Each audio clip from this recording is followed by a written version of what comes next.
Você acredita em justiça? Eu tô falando de justiça verdadeira. Justiça que não precisa de papel assinado. Justiça que não prescreve. Em Ilhéus, Bahia, no bairro da periferia chamado Conquista, em janeiro de 1987, um homem chamado Beto bateu na porta do vizinho por 3 dias seguidos. Ninguém atendia, mas o cachorro não parava de latir. Um latido desesperado, rouco, contínuo. Latido de quem está com fome, de quem está sozinho há tempo demais. No 3º dia, Beto pulou o muro. Encontrou o cachorro quase morto de sede. Quintal cheio de sujeira, moscas por todo lado e um cheiro. Aquele cheiro que você nunca esquece quando sente pela primeira vez. Cheiro de carne podre, de morte, de corpo em decomposição no calor escaldante de janeiro. A porta dos fundos estava destrancada. Beto abriu e, antes mesmo de ver, ouviu o zumbido, o fervilhar, centenas, milhares de moscas.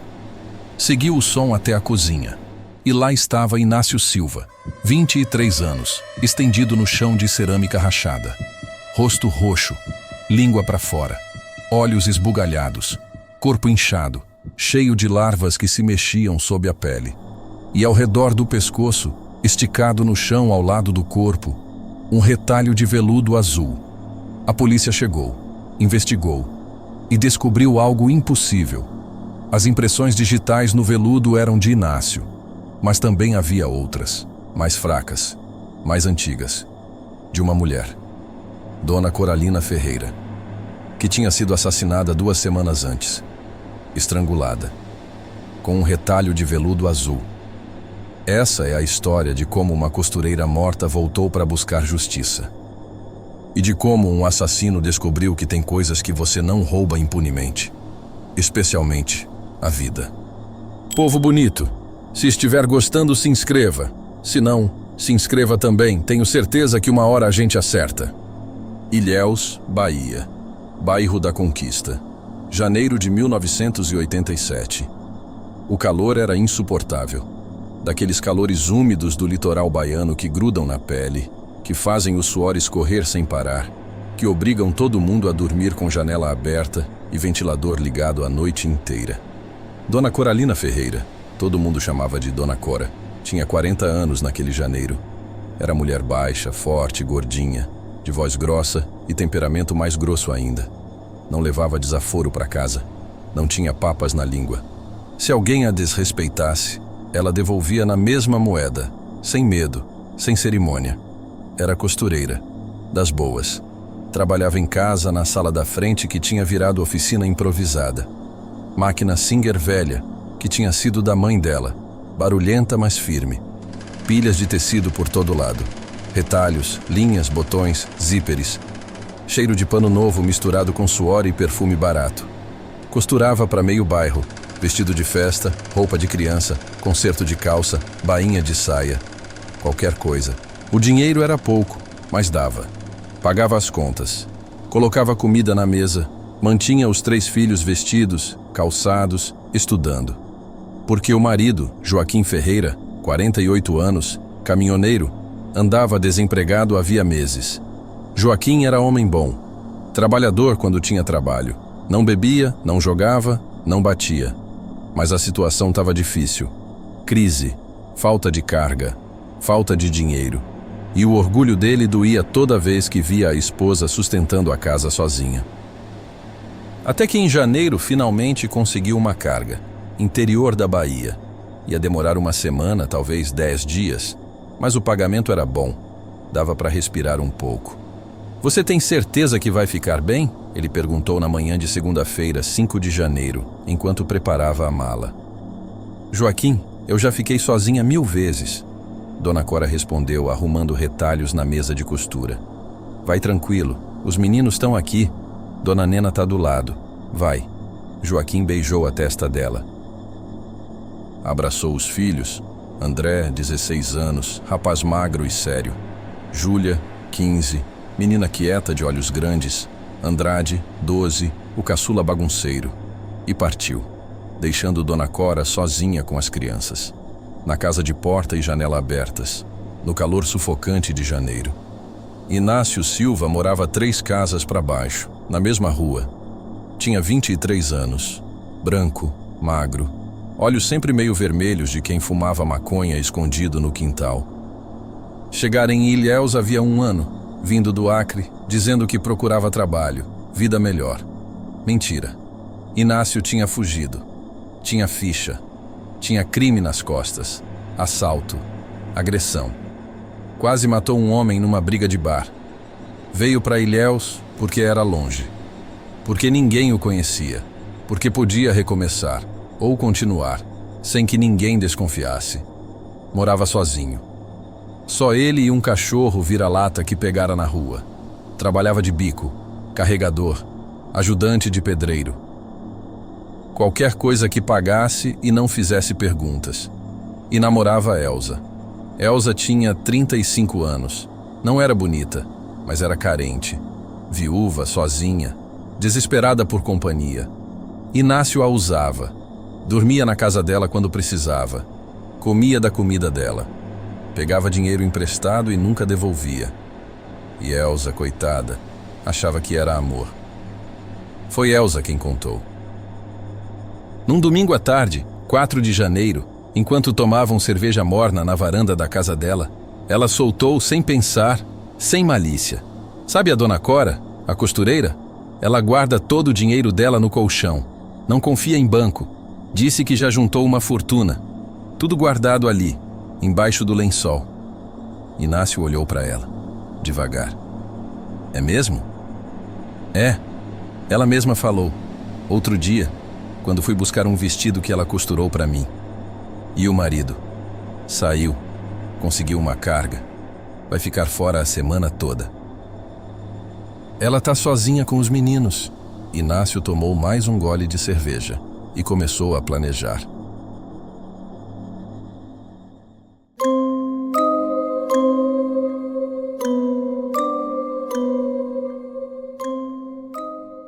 Inácio passou o domingo observando. Discreto. Casual. Como quem não quer nada. Passou na frente da casa de Dona Cora umas 3 vezes. Olhou de relance. Janelas abertas. Porta da frente entreaberta por causa do calor. Movimento normal. As crianças brincando no quintal. Dona Cora na máquina de costura, trabalhando. À noite, fumou um baseado no quintal dos fundos da própria casa. Deixou a cabeça vagar, planejando. Ela tá sozinha. Os meninos dormem cedo. A casa não tem grade, não tem tranca reforçada. Janela dos fundos sempre aberta. É fácil, muito fácil. Mas tinha que esperar o momento certo. Segunda-feira, quando Joaquim saiu de manhã cedo, Inácio viu da janela.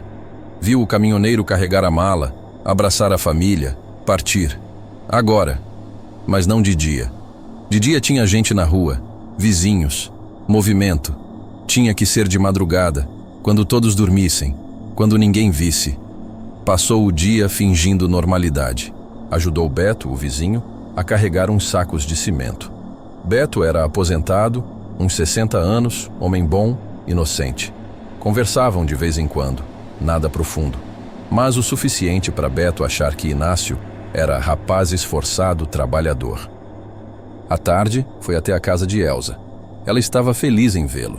Fez comida, arroz, feijão, carne moída. Ele comeu em silêncio, pensando. Você tá estranho hoje, ela disse, sentando do outro lado da mesa. Aconteceu alguma coisa? Não, tô normal. Quer dormir aqui hoje? Não, tenho que resolver umas coisas em casa.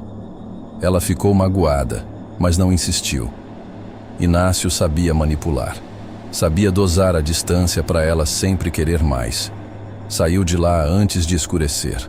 Voltou para casa. Trancou-se. E esperou. Às 11 da noite a rua já estava quieta. Ilhéus não era cidade grande. Bairro de periferia, então, menos ainda. 11 da noite, todo mundo dormindo.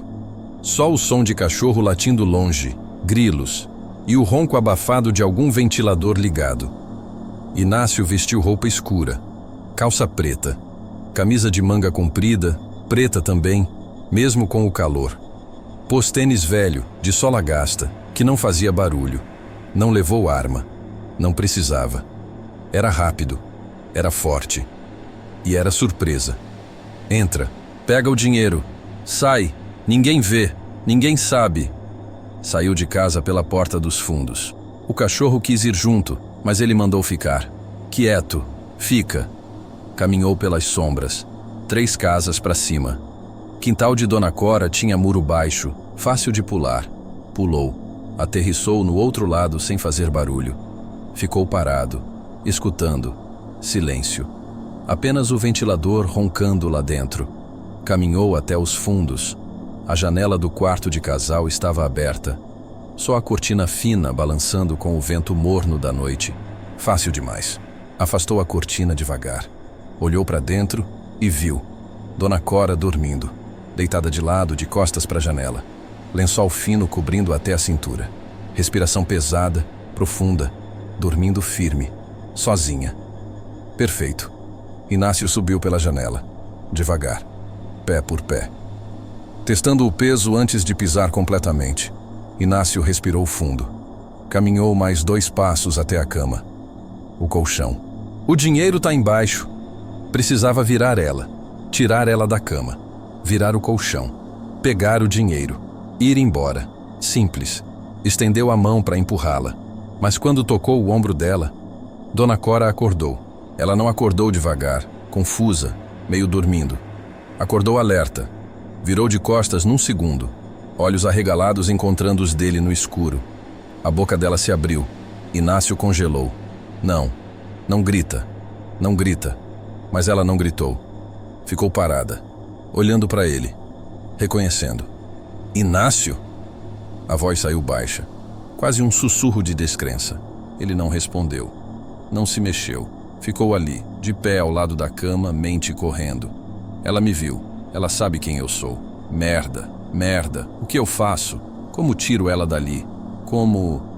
E então viu, na cabeceira da cama, pendurado num prego, um retalho de tecido, veludo azul. Dona Cora abriu a boca de novo, talvez para falar, talvez para gritar, e Inácio não pensou. Num movimento rápido, agarrou o veludo e enrolou no pescoço dela. Ela lutou. Deus, como lutou. Mãos agarrando o tecido, tentando puxar, pés chutando, corpo se debatendo com força que Inácio não esperava. Mas ele era mais forte, mais jovem, e estava desesperado. Apertou mais, até que os movimentos dela foram ficando fracos, até que as mãos dela pararam de puxar, até que o corpo dela ficou mole e parou. Inácio soltou o veludo, recuou, ofegante, suado, tremendo. Olhou para ela. Dona Cora estava imóvel, olhos abertos, fixos no teto, boca entreaberta. O veludo azul ainda enrolado frouxo ao redor do pescoço roxo. Merda, merda, eu matei ela. Não era isso que ele queria, não era. Só queria o dinheiro. Só queria entrar, pegar e sair. Mas agora tinha corpo, tinha que ir embora. Rápido. Mas e o dinheiro? Virou o colchão com pressa. Jogou os lençóis para o lado, procurou, apertou, sentiu. Nada. Não tinha dinheiro. Não tinha nada. Nem um envelope. Nem uma nota. Nada. Ela tinha mentido. Ou tinha gastado. Ou tinha guardado em outro lugar. Inácio ficou parado, olhando para o colchão vazio, para o corpo no chão. Tinha matado por nada. Por nada. Ouviu som no corredor. Passos. Uma porta se abrindo. Mãe? A voz de André. Inácio não pensou. Saltou pela janela. Correu pelo quintal. Pulou o muro. Correu pelas sombras até a própria casa. Entrou. Trancou tudo. Sentou no chão, tremendo. Mãos ainda sujas de suor dela. Cheiro de perfume barato grudado nas roupas. E na cabeça, a imagem dos olhos dela. Abertos. Fixos. Mortos.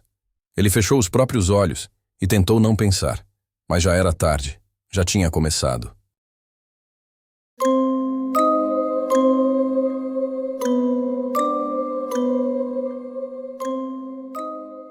André acordou com sede. Eram 3:30 da manhã.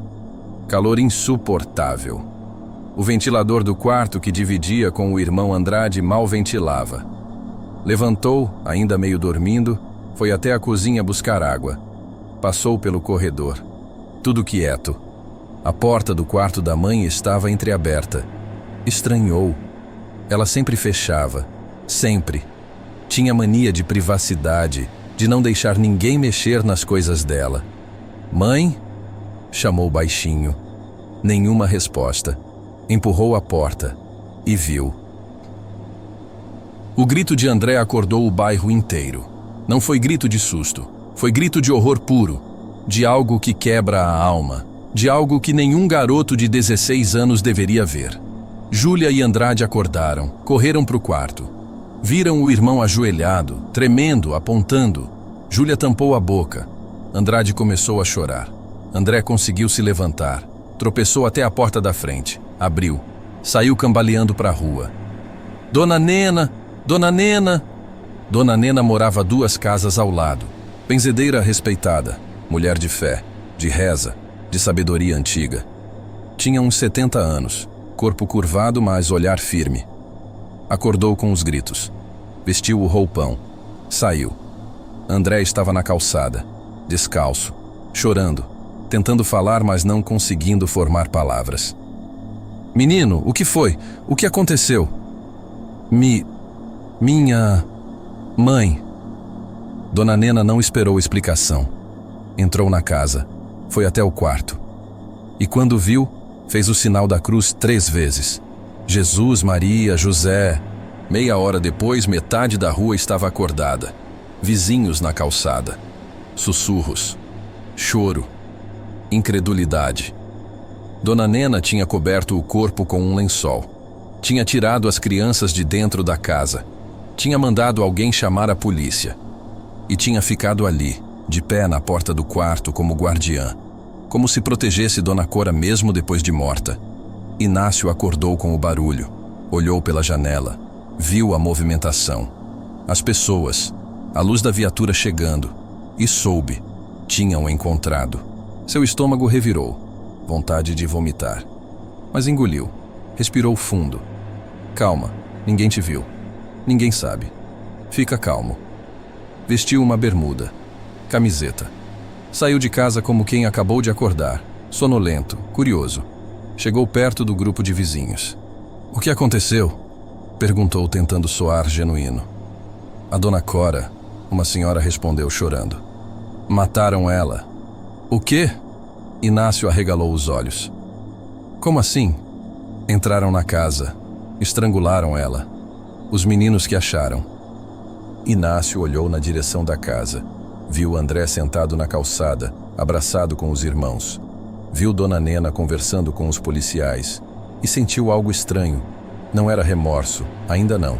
Era medo. Medo de ser descoberto. Medo de que alguém tivesse visto. Medo de que ela tivesse dito algo antes de morrer. A polícia começou a investigação. 2 investigadores.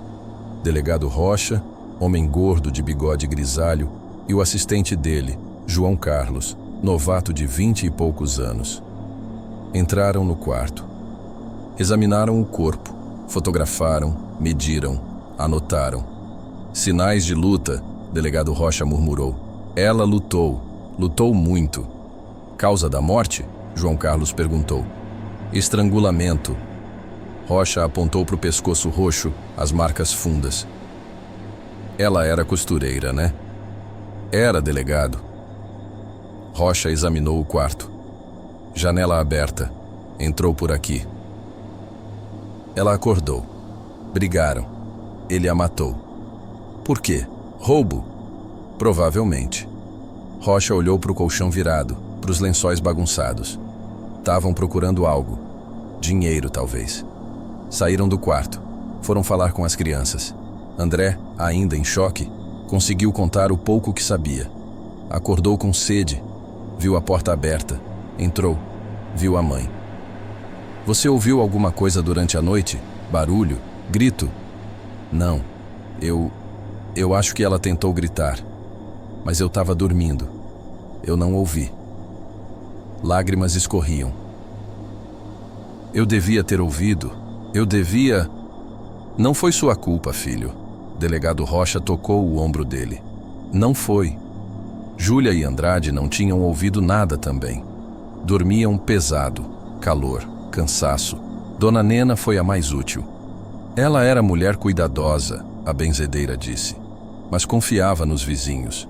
Conhecia todo mundo aqui. Deixava porta e janela aberta por causa do calor.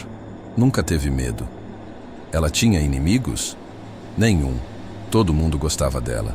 Era brava, mas justa, honesta, trabalhadora. E o marido? Viajou ontem de manhã. Carga para o interior. Vai demorar uns dias para voltar. Já mandaram um recado. Delegado Rocha suspirou. Tá, vou precisar falar com os vizinhos. Ver se alguém viu algo suspeito. Entrevistaram 10 pessoas. Ninguém tinha visto nada. Ninguém tinha ouvido nada. Era madrugada. Todo mundo dormindo. Quando chegaram em Inácio, ele estava preparado. Eu? Não vi nada. Estava dormindo. Só acordei com o barulho agora de manhã. Você conhecia a vítima? Conhecia de vista. Morava na rua. A gente se cumprimentava. Só isso. Onde você estava ontem à noite? Em casa. Dormi cedo. Estava cansado. Sozinho? Sozinho. Só eu e meu cachorro. Delegado Rocha anotou. Olhou para Inácio. Mediu ele. Inácio sustentou o olhar. Firme, tranquilo. Não demonstra nervosismo. Não sabe de nada. Tá bom. Se lembrar de algo, qualquer coisa, me procura. Pode deixar, delegado. Quando os policiais saíram, Inácio voltou para casa. Trancou a porta e finalmente vomitou. No vaso sanitário, tudo que tinha no estômago, até ficar sua bile amarga. Sentou no chão do banheiro, suado, tremendo. Eu consegui. Eles não desconfiam. Tá tudo bem. Tá tudo bem. Mas não estava. Porque enquanto ele se limpava, enquanto se olhava no espelho, viu algo no reflexo. Rápido. Só um segundo. Uma figura. Atrás dele. Baixa. Forte. Olhando. Ele virou de costas. Nada. Banheiro vazio. Imaginação. Só imaginação. Mas quando olhou de novo para o espelho, suas mãos estavam tremendo. E ele jurou que tinha visto alguém. Alguém com um retalho azul nas mãos.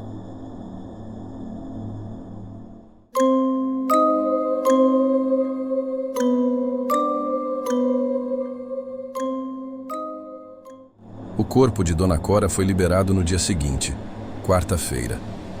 Velório seria na própria casa, como era costume no bairro.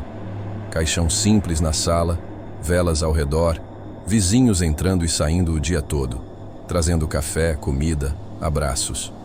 Joaquim chegou na manhã de quarta.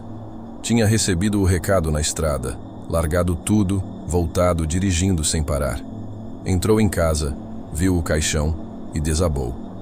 Não chorou, apenas ficou de joelhos no chão, mudo, olhando para o rosto da esposa que não parecia mais ela. O pescoço coberto por um lenço branco que escondia as marcas roxas. André, Júlia e Andrade ficaram ao lado do pai. Os 4, juntos, destruídos. Dona Nena organizava tudo. Recebia as pessoas. Servia café. Rezava. Inácio não ia ir. Tinha decidido que não. Seria estranho. Seria arriscado. Mas Elza insistiu. A gente tem que ir, Inácio. Era nossa vizinha. Todo mundo vai. Se a gente não for, vão achar estranho. Eu mal conhecia ela. Não importa. É respeito. É vizinhança. Vamos. E ele foi, porque ela tinha razão. Não ir levantaria suspeita. Chegaram por volta das 2 da tarde. A casa estava cheia. Gente na sala, na cozinha, no quintal. Murmúrio baixo de conversas. Choro contido. Cheiro de vela e café. Inácio entrou devagar. Olhou ao redor. Viu rostos conhecidos. Beto estava lá, conversando com outros vizinhos. Dona Nena rezando o terço num canto. E lá na frente, o caixão. Ele não queria chegar perto, mas Elza puxou a mão dele. Vem, a gente tem que se despedir. Caminharam até o caixão. E Inácio olhou. Dona Cora estava ali, imóvel, pálida. maquiada para disfarçar a morte, mãos cruzadas sobre o peito, vestido simples, azul claro, e ao redor do pescoço, por baixo do lenço branco, Inácio conseguia ver as bordas roxas, as marcas que ele tinha feito. Algo subiu pela garganta dele. Pânico, culpa, nojo. E então, os olhos dela se abriram. Apenas um segundo. Só um flash. Olhos mortos, opacos, fixos nele. Inácio recuou tão rápido que trombou em alguém atrás. Desculpa, ele murmurou suando. Elsa segurou o braço dele. Você tá bem? Tô, só. É difícil ver. Mas não era só isso. Ele tinha visto. Tinha visto ela abrir os olhos. Tinha visto ela olhar para ele. Não foi real. Não foi. Mas foi. Ficaram meia hora. Inácio tentava parecer normal. Conversava, bebia café, cumprimentava, mas não conseguia tirar os olhos do caixão. E então, algo pior aconteceu. Joaquim se aproximou. Olhos vermelhos de tanto chorar. Rosto devastado. Obrigado por vir, ele disse, voz rouca. Eu sinto muito, Joaquim. Muito mesmo. Inácio estendeu a mão. Joaquim apertou. Eu só quero que peguem quem fez isso. Quem tirou ela de mim. Dos meus filhos. Vão pegar. A polícia vai pegar. Espero. Porque se eu pegar primeiro... A voz de Joaquim falhou. Se eu pegar primeiro, eu mato. Inácio sentiu o aperto na mão ficar mais forte. Joaquim, olhando fundo nos olhos dele. Como se procurasse algo. Como se soubesse. Mas então Joaquim soltou. Virou-se. Foi consolar os filhos. E Inácio ficou ali, mão ainda formigando, coração disparado. Quando estavam saindo, André passou por eles. O garoto parou, olhou para Inácio. Não disse nada, apenas olhou. Com aquele olhar sério, profundo, que parecia enxergar mais do que deveria. Inácio desviou o olhar primeiro e saiu rápido. Já na rua, Elsa comentou. Você chorou? O quê? No caixão. Você chorou. Eu vi. Inácio passou a mão no rosto. Estava molhado. Ele nem tinha percebido. É triste, ele murmurou. Só isso. É triste. Mas não eram lágrimas de tristeza. Eram lágrimas de medo. Naquela noite, Inácio não conseguiu dormir. Ficou deitado, olhando para o teto, ventilador roncando, e toda vez que fechava os olhos, via ela, Dona Cora, olhos abertos, olhando para ele, e ouvia. O som do veludo sendo puxado ao redor do pescoço dela, o som da respiração sendo cortada, o som do corpo caindo. Abriu os olhos, suado, tremendo. Isso vai passar. É só culpa, vai passar. Mas não passou. Na manhã seguinte, quinta-feira, Inácio saiu para tomar café. Boteco da esquina. Pequeno, sujo, mas o café era bom. Sentou no balcão. Pediu café preto, pão com manteiga. E enquanto esperava, olhou ao redor. Viu uma mulher sentada 2 mesas à frente. Vestido azul. Veludo azul. O coração dele pulou. Olhou de novo. Não era a mesma mulher. Não era Dona Cora. Era outra. Mais nova. Não tinha nada a ver. Mas o vestido... Aquele veludo, aquele azul. Saiu do boteco sem tomar o café. Caminhou pela rua, tentando respirar, tentando acalmar. Passou por uma loja de tecidos. Na vitrine, rolos de tecido expostos. E lá, bem no centro, veludo azul. Ele parou, olhou. Coincidência, só coincidência. Continuou andando. Passou por uma escola, crianças brincando no recreio, e viu 3 meninas, laços no cabelo, laços azuis, veludo azul. Inácio voltou para casa quase correndo. Trancou-se, sentou na cama. Respirou fundo. Você tá pirando. Tá vendo coisa onde não tem. Acalma. Mas não era paranoia, era aviso, porque naquela noite, quando ele finalmente conseguiu dormir, sonhou. E no sonho, ele estava na praça da cidade, deitado no gramado, sozinho, céu azul acima. E então sentiu algo ao redor do pescoço. apertando. Olhou para baixo. Veludo azul. Enrolado. Apertando. Puxando. Ele tentou tirar. Não conseguia. As mãos não obedeciam. O veludo puxou. Arrastou ele pelo gramado. Pela grama. Pela terra. Pessoas ao redor. Caminhando. Conversando. Rindo. Ninguém via. Ninguém ajudava. O veludo puxou até uma árvore. E começou a subir. Levantando ele. Enforcando ele. Pés saindo do chão. Ar sumindo. Ele se debatia. Gritava. Mas ninguém ouvia. E então, sentado no banco da praça, olhando para ele, Dona Cora, sorrindo. Inácio acordou gritando. Caiu da cama. Agarrou o próprio pescoço, sentindo. Nada. Não tinha nada. Era sonho. Só sonho. Mas quando virou pro lado, pro criado mudo, viu. Um retalho de veludo azul, dobrado, limpo, real. Ele gritou de novo.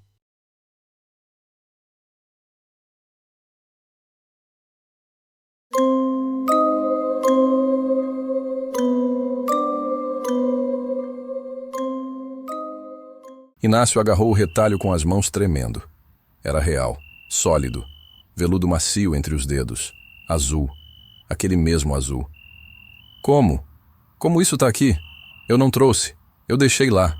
Eu deixei no pescoço dela. Mas estava ali, na cama dele, esperando. Ele se levantou cambaleante. Carregou o retalho até a cozinha como se segurasse cobra viva. Jogou na pia. Pegou o isqueiro do bolso. Acendeu. A chama lambeu o tecido. O veludo começou a queimar. Devagar. Soltando fumaça escura, cheiro químico, acre. Inácio segurou até não sobrar nada. Só cinzas pretas. Jogou água. As cinzas escorreram pelo ralo. Ficou ali, apoiado na pia, respirando fundo.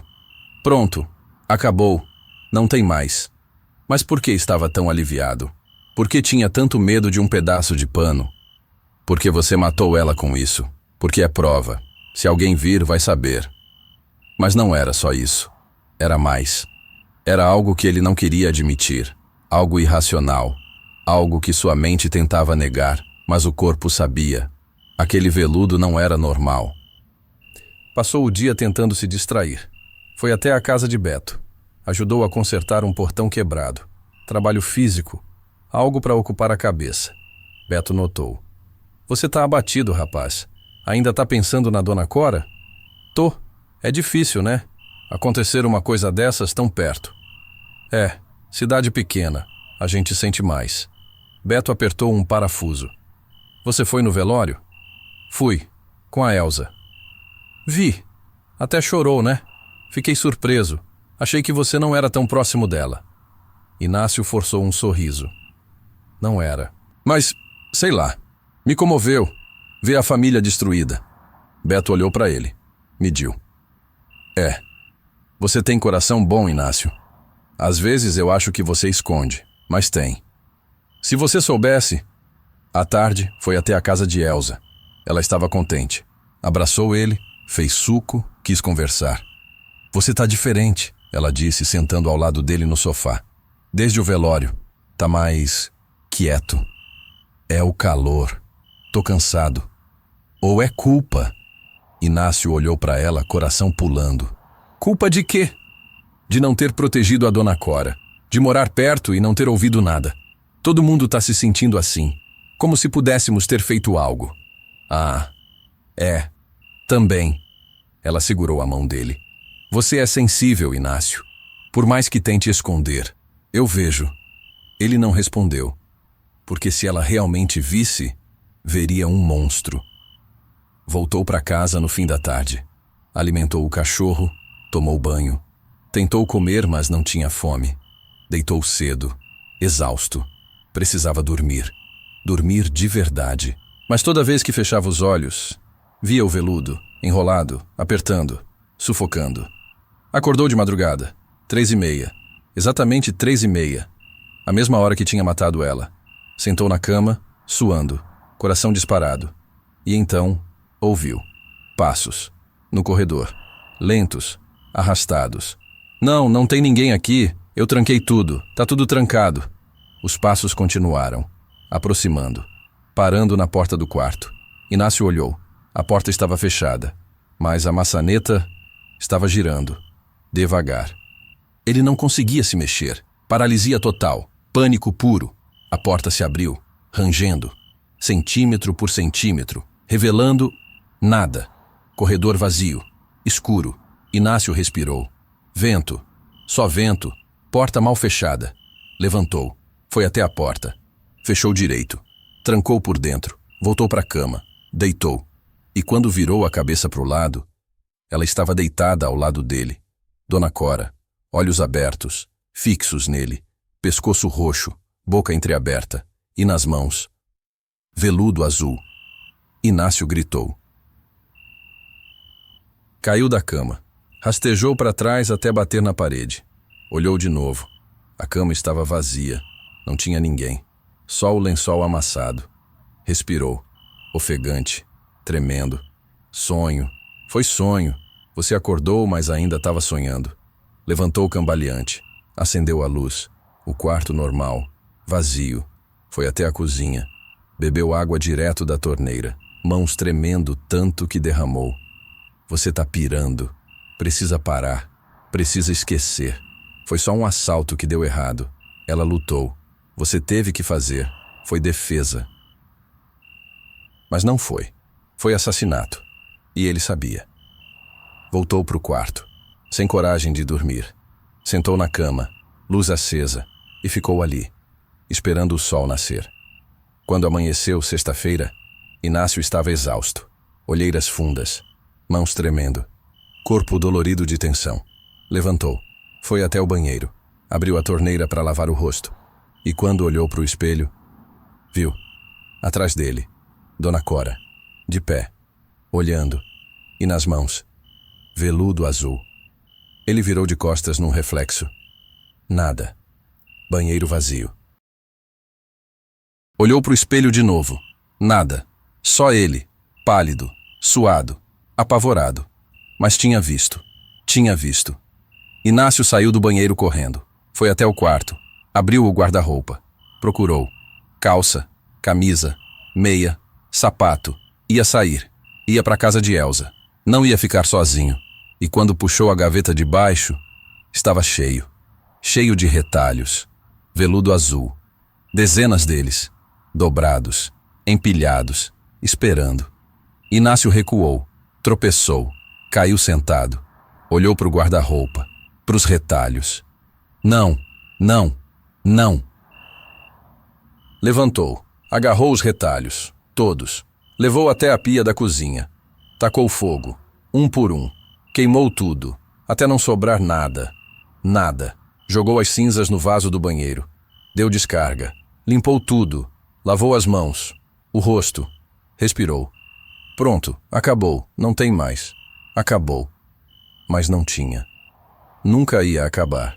Porque quando ele olhou para o reflexo da janela da cozinha, viu, lá fora, na rua, uma mulher passando, vestido azul, veludo azul, e ela virou a cabeça, olhou para ele e sorriu. Inácio fechou os olhos, apertou forte. Não é real, não é real, não é real.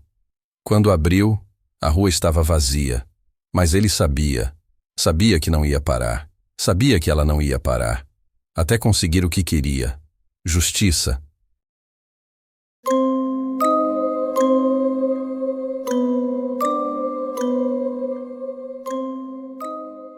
Inácio não dormiu mais.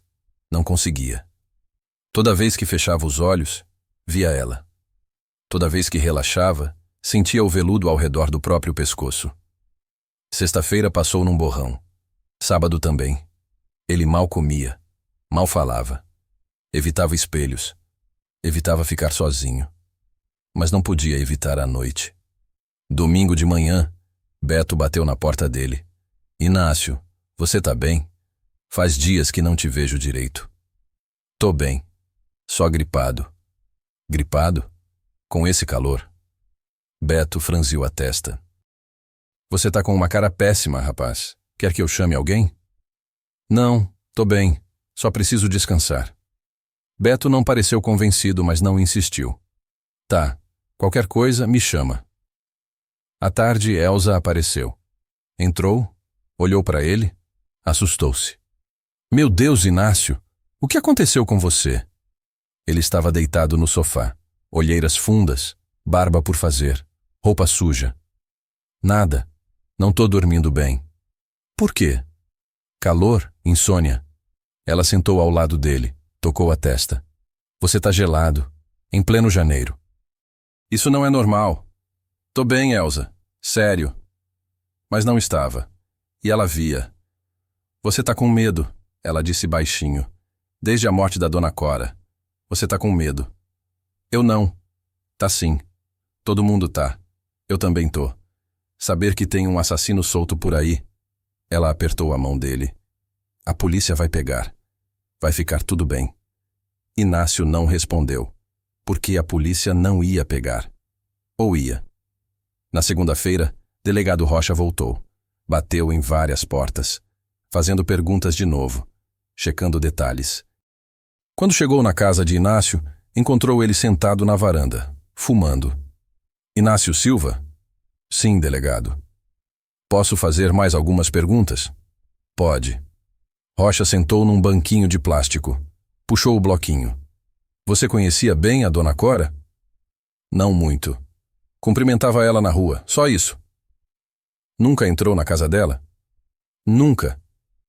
E na noite do crime, terça-feira, madrugada, você estava onde mesmo? Aqui, dormindo. Sozinho? Sozinho. Rocha anotou. Alguém pode confirmar? Não. Moro sozinho. E você não ouviu nada? Grito? Barulho? Nada. Só acordei de manhã com a confusão. Rocha olhou para ele, estudando. Você tá com uma cara cansada, rapaz. Tá dormindo mal? Tô, faz uns dias. Por quê? Calor. Insônia. Ou culpa? Inácio sentiu o coração pular. Culpa de quê? De não ter ouvido. De não ter ajudado. Muita gente no bairro tá assim, se sentindo mal. Rocha fechou o bloquinho. Mas não foi culpa de ninguém. Foi azar. Criminoso aproveitou que ela estava sozinha. É azar. Só uma coisa me intriga. Rocha continuou olhando para o horizonte. A gente encontrou impressões digitais no veludo que foi usado para matar ela. Impressões dela, claro, mas tinha outras também, borradas, difíceis de identificar, provavelmente do assassino. Inácio ficou imóvel. É? É. Tamo tentando levantar essas impressões melhor. Se conseguirmos, e se o sujeito tiver ficha, a gente pega. Espero que peguem. Rocha levantou. Eu também. Porque quem mata assim, estrangulando, é perigoso, pode fazer de novo. E foi embora. Inácio ficou sentado na varanda por 1 hora, tremendo. Impressões digitais. Ele tinha segurado o veludo, tinha apertado, tinha deixado marcas. Mas você queimou. Queimou o veludo. Eles não têm mais. Mas tinham, porque a polícia tinha guardado, como evidência. E se conseguissem levantar as impressões, se conseguissem identificar, iam prendê-lo. Naquela noite, Inácio não conseguiu nem deitar. Ficou sentado na cozinha. Luz acesa. Olhando para a parede, pensando. Fugir? Para onde? Como? Sem dinheiro? Sem plano? Esperar? E se pegassem? Cadeia? Anos? Décadas? Se matar? A ideia passou pela cabeça.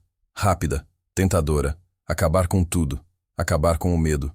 Com a culpa. Com os olhos dela perseguindo. Mas não teve coragem. 3 da manhã. Inácio estava na mesa da cozinha, cabeça nas mãos, exausto. E de repente, sentiu sono. Pela primeira vez em dias, sono pesado, irresistível. Só alguns minutos. Só para descansar os olhos. Encostou a cabeça na mesa. E dormiu. E sonhou. Estava na praça de novo, deitado no gramado, dia ensolarado, pessoas ao redor. E sentiu, veludo azul, ao redor do pescoço, apertando, puxando. Ele tentou gritar. Não saiu som. Tentou se mexer. Não conseguiu. O veludo arrastou ele pelo gramado, pela grama, pela terra, pessoas caminhando, conversando. Ninguém via. Até a árvore. O veludo começou a subir, levantando ele, pés saindo do chão, pescoço esticando, ar sumindo. Ele olhou para baixo e viu Dona Cora, embaixo da árvore, olhando para cima, sorrindo, e ao lado dela, ele mesmo, Inácio, de pé, olhando para o próprio corpo sendo enforcado, e então entendeu. Já estava morto, já tinha morrido naquela noite, quando matou ela. Sua alma tinha morrido, agora era só o corpo esperando alcançar. Acordou gritando, caiu da cadeira, bateu a cabeça no chão, agarrou o pescoço, sentindo. Nada. Estava vivo, respirando. Foi só sonho. Só. E então viu, no chão da cozinha. Ao lado da cadeira, veludo azul. De novo, sempre de novo. Ele agarrou, levantou, e dessa vez não queimou. Dessa vez olhou. Realmente olhou. E viu algo que não tinha visto antes. Bordado, pequeno, discreto. No canto do veludo, 2 letras. C.F. Coralina Ferreira. Ela tinha bordado o próprio nome, no retalho que planejava usar no abajur, no retalho que ele usou para matá-la. E agora? Agora esse retalho não ia embora. Não importava quantas vezes queimasse. Não importava quantas vezes jogasse fora. Ia voltar. Sempre. Até cumprir seu propósito. Justiça. Inácio largou o veludo na mesa. Recuou. Saiu da cozinha. Foi até o quarto. Pegou uma mala. Começou a jogar roupas dentro. Vou embora. Vou sair da cidade. Vou para longe. Bem longe. Fechou a mala. Pegou. Foi até a porta da frente. Abriu e parou. Na calçada. Em frente à casa. Dona Cora, de pé, olhando para ele. E nas mãos, veludo azul. Inácio fechou a porta. Trancou e finalmente entendeu. Não tinha para onde fugir.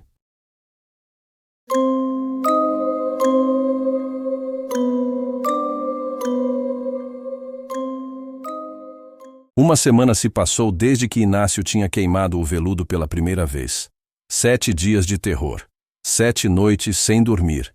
E na madrugada de terça-feira, exatamente uma semana depois do assassinato, às 3:30 da manhã, aconteceu.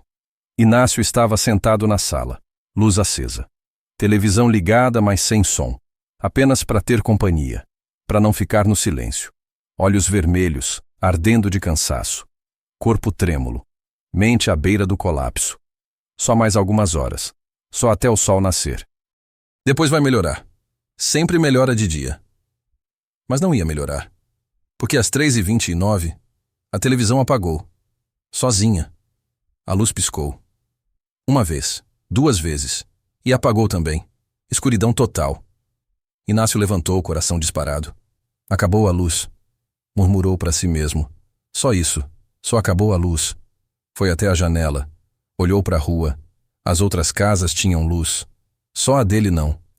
Disjuntor. É o disjuntor. Caiu. Só isso. Pegou uma lanterna velha que guardava na gaveta. Acendeu. Feixe fraco. Amarelado. Foi até o corredor. Em direção ao quartinho dos fundos onde ficava o quadro de luz. E enquanto caminhava, sentiu. Frio. Não era frio do ar-condicionado. Não tinha ar-condicionado. Era frio que não devia existir em janeiro. Frio que vinha de dentro, de lugar que não era deste mundo. E então ouviu. Passos. Atrás dele. Lentos. Arrastados. Inácio parou. Virou a lanterna. Corredor vazio. Mas os passos continuavam, aproximando. Ele recuou, tropeçou, caiu sentado. A lanterna rolou, iluminando o teto. E na luz fraca, viu. Ela, Dona Cora, de pé no fim do corredor. Vestido que usava no caixão. Azul claro, pescoço roxo.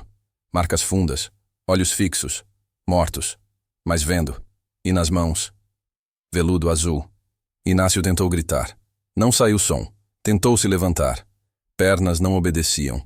Ela deu um passo, depois outro, vindo em direção a ele, devagar, inexorável. E a cada passo, o veludo nas mãos dela ficava mais longo, esticando, crescendo, como se tivesse vida própria. Inácio rastejou para trás, bateu na parede, sem saída. Ela parou na frente dele, olhou para baixo e sorriu. Não era sorriso humano. Era sorriso de algo que já não era mais humano. Algo que tinha cruzado a linha entre vida e morte e voltado com propósito único. Vingança. O veludo se moveu, sozinho, como cobra, como coisa viva. Subiu pela perna de Inácio, pelo peito, pelo pescoço. Ele tentou arrancar. Não conseguia. Era como tentar arrancar a própria pele. O veludo apertou, suave no começo, depois mais forte, mais forte, mais forte. Inácio conseguiu se levantar, tropeçou até a cozinha, agarrando o pescoço, tentando puxar, tentando respirar. Viu a gaveta, a tesoura, a tesoura. Puxou a gaveta com tanta força que tudo caiu no chão. Facas, garfos, colheres. Agarrou a tesoura e cortou. Cortou o veludo com desespero. A lâmina atravessou o tecido, rasgou. O veludo caiu no chão, cortado, morto. Inácio ofegou. Agarrou a pia, respirando, suando, tremendo. Eu consegui. E então olhou para o espelho acima da pia e viu. Ela estava atrás dele, bem atrás. Tão perto que ele conseguia sentir o frio emanando do corpo dela. E quando ela ergueu as mãos, segurava outro pedaço de veludo. Inácio virou de costas. Ela estava ali, real, sólida. E dessa vez, não era aparição. Era vingança. As mãos geladas de Dona Cora agarraram ele pelos ombros. A força era impossível. Não era força de mulher morta. Era força de algo maior, algo que a morte tinha dado a ela. Ela empurrou ele contra a pia e enrolou o veludo ao redor do pescoço dele. Apertou. Inácio gritou, lutou, socou, chutou, arranhava. Igual ela tinha lutado, mas era inútil. Ela era mais forte. Sempre ia ser mais forte, porque ela tinha razão do lado dela. Justiça. O veludo apertou mais, ar sumindo, visão escurecendo. Inácio conseguiu olhar para o reflexo do espelho uma última vez e viu. Dona Cora, olhando para ele e sorrindo. Não era sorriso cruel, não era sorriso maldoso, era sorriso de alívio. Como quem finalmente consegue descansar. Como quem finalmente fez justiça. O corpo de Inácio parou de lutar. As mãos caíram. Os olhos se fixaram no vazio. E o veludo soltou. Caiu no chão ao lado do corpo. Esticado. Limpo. Como prova. Dona Cora ficou ali por um momento, olhando para ele. Depois virou. E desapareceu. Simplesmente sumiu. Como se nunca tivesse estado ali. Mas tinha. E tinha terminado. O corpo de Inácio ficou no chão da cozinha, sozinho. Olhos abertos, fixos no teto. Pescoço roxo, marcas fundas, exatamente como ela. E ao redor do pescoço, veludo azul, com as iniciais bordadas. CF Coralina Ferreira. 3 dias depois, Beto começou a estranhar. O cachorro de Inácio não parava de latir. Latido desesperado, rouco, contínuo. Bateu na porta. Ninguém atendia. Gritou. Nada. No 3º dia, preocupado, pulou o muro. Encontrou o cachorro quase morto. Sem água. Sem comida. Quintal sujo. E o cheiro. Aquele cheiro. Abriu a porta dos fundos. E ouviu. Moscas. Milhares delas. Seguiu o som. Até a cozinha. E viu. Beto recuou tampando o nariz. Saiu correndo. Chamou a polícia. Delegado Rocha chegou meia hora depois. Entrou. Examinou. Corpo em decomposição avançada. 3 dias no calor de janeiro. Rosto inchado. Pele escurecida. Larvas se mexendo. E ao redor do pescoço, veludo azul. Rocha pegou com pinça. Colocou num saco plástico. Olhou. As mesmas iniciais. CF. Jesus Cristo. Ele murmurou. João Carlos, o assistente, chegou perto. Delegado, esse é o mesmo veludo? Parece. Vamos mandar para a perícia. Mas como? A gente guardou o outro como evidência. Esse aqui é outro pedaço. Ela devia ter vários. Retalhos de costura. Mas como ele conseguiu? Rocha não respondeu. Porque não fazia sentido. A menos que... Ele olhou para o corpo, para o pescoço roxo, para as marcas, iguais às de Dona Cora.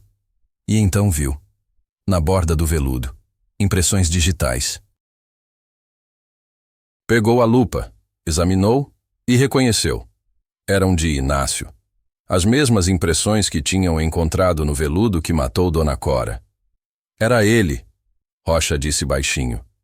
Ele matou a Dona Cora. E quem matou ele? Rocha olhou ao redor. Cozinha vazia, sem sinais de arrombamento, sem sinais de luta além do corpo. Não sei, ele admitiu.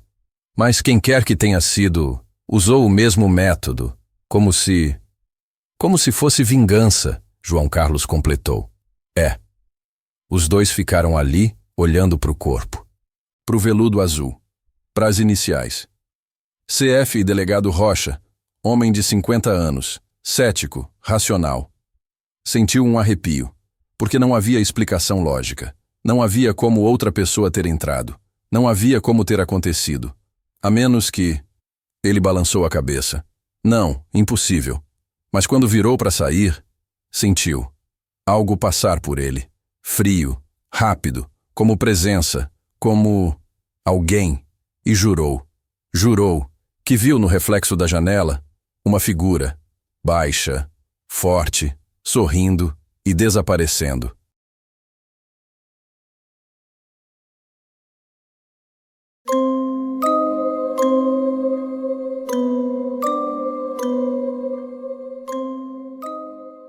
O caso foi arquivado. Oficialmente, Inácio Silva morreu por suicídio. Estrangulamento auto-infligido. Raro, mas possível. As impressões digitais no veludo confirmaram. Ele tinha matado Dona Coralina Ferreira. O veludo encontrado com ele era da mesma origem. Retalho de costura. Evidência material. Caso resolvido. Assassino morto. Justiça feita. Mas delegado Rocha nunca acreditou completamente na versão oficial. Porque tinha coisas que não faziam sentido. Como Inácio conseguiu outro pedaço do veludo se o original estava guardado como evidência? Por que se matar exatamente uma semana depois? Exatamente na mesma hora? E as marcas no pescoço eram idênticas às de Dona Cora. Como se tivessem sido feitas pelas mesmas mãos. Pelas mãos dela. Mas isso era impossível, não era? Joaquim Ferreira e os filhos continuaram morando na mesma casa. André, Júlia e Andrade cresceram. Seguiram em frente, carregando a dor, mas vivendo.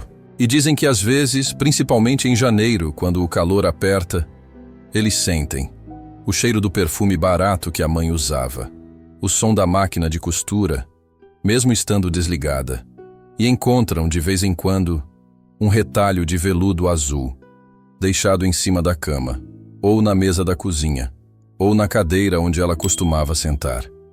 Como se ela dissesse: eu ainda tô aqui, cuidando de vocês. A casa onde Inácio morava ficou vazia. Ninguém quis alugar. Ninguém quis comprar. Dizem que de madrugada, principalmente às 3h30, dá para ouvir som de alguém se debatendo, som de alguém sufocando. E se você passar na frente e olhar pela janela da cozinha, às vezes vê um retalho de veludo azul, pendurado, balançando sozinho, como se tivesse acabado de ser usado, como se ainda estivesse sendo usado, para sempre. Então, se um dia você pensar em fazer algo errado, se achar que pode roubar, machucar, matar, e achar que vai sair impune, lembra dessa história. Lembra de Dona Cora. Lembra do veludo azul. Porque às vezes a justiça dos homens falha, os tribunais falham, a polícia falha, mas a justiça dos mortos, essa nunca falha. E quando ela vem, não tem como fugir, não tem como se esconder, não tem como queimar, porque ela sempre volta, sempre, até cumprir seu propósito. E o veludo azul de Dona Coralina Ferreira cumpriu.